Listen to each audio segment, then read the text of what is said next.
Околу 60 милиони евра е новиот кредит кој државната ЕСМ го зема од 3 домашни банки. Кредит кој ќе се користи за подобрување на ликвидноста, но и подготвителни активности за проекти од Зелената агенда. До септември годинава загубите на ЕСМ според информациите се околу 90 милиони евра, а за околу една година ова е трет кредит кој од домашните банки го зема ЕСМ и ќе треба да го врати во рок од 10 години со 2 години грејс период. Но владата е убедена дека до 2027 компанијата ќе успее да се консолидира. Премиерот Христијан Мицковски вели: имаме план преку намалување на увозот на јаглен, повеќе домашен ископ, нови рударски проекти, да се намалува производствената цена на струјата која изминатава година бележи пат од околу 20% и за 2 години компанијата да биде на позитивна нула. Иако потенцира дека директно не се префрлаат средства од буџетот на сметка на државни електрани, сепак тие продолжуваат со субвенционирање на начин што државата е гарант при задолжувањето на компанијата кај комерцијалните банки.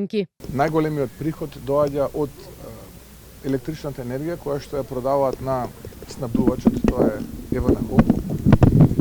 Дел со многу повисока цена ги покриваат загубите и дел се од приходите кои што ги добиваат од електричната енергија која што ја продаваат преку така наречените повластени тарифи. За да немаат граѓаните ценовен шок и така натаму продолжуваме и понатаму да субвенционираме, не очекувам некои големи отстапувања од оваа цена која што е. Дали ќе биде 0, 1, 2, 3% или некој процент повеќе или помалку, тоа ќе одлучи регулатор. Инаку на тендерот на универзалниот снабдувач минатата недела Евана Хоум доби само една понуда и тоа од државната ЕСМ. Цената по која ќе ја продава струјата ќе биде 65 евра за мегават или 3 евра повеќе од сегашната. До крајот на неделава регулаторната комисија за енергетика пак треба да донесе одлука за цената за пренос и дистрибуција, ставка која е дел од сметките, пошто Евана Хоум ќе треба да ја пресмета новата цена на струјата по блокови која граѓаните ќе ја плаќаат од 1 јануари. Од регулатор на досега во неколку наврати повторија дека не очекуваат драстични промени во цената